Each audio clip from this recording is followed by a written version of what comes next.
ഓം ഗും ഗുരുഭ്യോ നമ.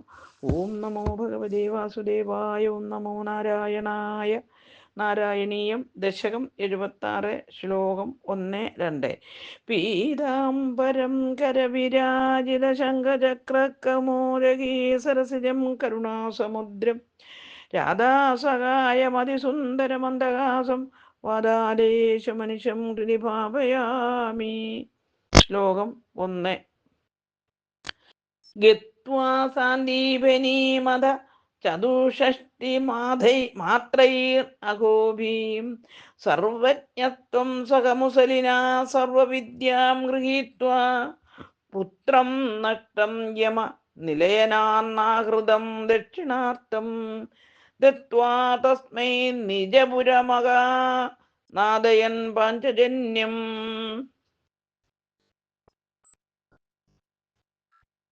അന്വയം അർത്ഥം.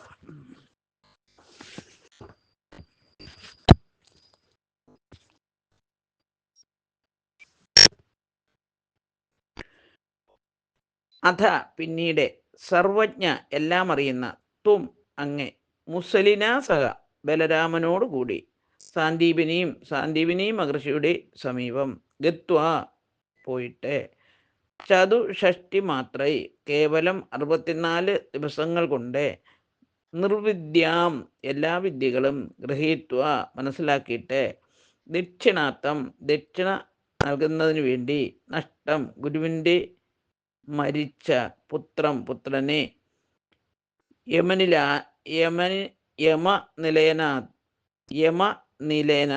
യമപുരിയിൽ നിന്ന് ആഹൃതം കൊണ്ടുവന്നു. തസ്മൈ ആ ഗുരുവിനായിക്കൊണ്ട് ദത്വ കൊടുത്തിട്ട് പാഞ്ചജന്യം എന്ന ശങ്കിനെ നാദയൻ മുഴക്കുന്നവനായി നിജപുരം തൻ്റെ പുരത്തിലേക്ക് പോയി. ഹരിവും. സാരം. ഉപനയനം നടത്തി എല്ലാ വിദ്യകളും ബലരാമനുമൊത്ത് സാന്ദീപിനി മഹർഷിയുടെ ആശ്രമത്തിൽ വസിച്ചു. 64 ദിവസം കൊണ്ട് പഠിച്ചിട്ട് മരിച്ച ഗുരുപുത്രനെയും രത്നങ്ങളും ഗുരുദക്ഷിണയായി നൽകി. ഗുരുപുത്രനെ ഹരിച്ച പഞ്ചജനൻ എന്ന അസുരനെ കൊന്ന് അയാളുടെ ശരീരത്തിൽ നിന്ന് നിർഗളിച്ച പാഞ്ചജന്യമെന്ന ശങ്കെടുത്ത് ഉച്ചത്തിൽ ഊതി തൻ്റെ വരവറിയിച്ചുകൊണ്ട് മധുരാപുരിയിൽ പ്രവേശിച്ചു. ഹരിവും.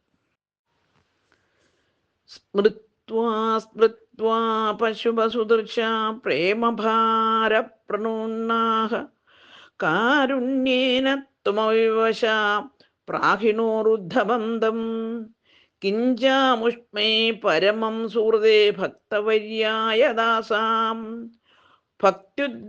ഭക്ത്യുദ്വേഗം സകല ഭുവനേ ദുർലഭം ദർശയിഷ്യൻ. അന്വയം അർത്ഥം.